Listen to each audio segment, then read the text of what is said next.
بينما هو يطوف بالبيت وإذا بالهاتف ينادي حسين يا حسين يا حسين. رفع الحسين رأسه قائلا من الهاتف؟ قال سادسكم في الكساء جبرائيل. يا حسين حل من إحرامك قبل أن تستحل محارمك، فإن القوم قد عزموا على قتلك، ولو كنت متعلقا بأستار الكعبة.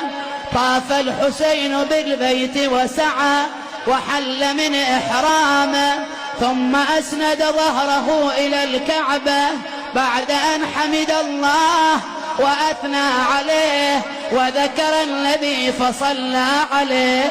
قال أيها الناس خط الموت على ولد آدم مخط القلادة على جيد الفتاة، وما أولهني إلى أسلافي اشتياق يعقوب إلى يوسف، وخير لي مصرع أنا لاقيه كأني بأوصالي تقطعها عسلان الفلوات بين النواويس وكربلاء، فيملأن مني أكراشا جوفا وأجربة سغبا لا محيص عن يوم خط بالقلم. رضا الله رضا الله رضانا أهل البيت، نصبر على بلائه فيوفينا أجور الصابرين.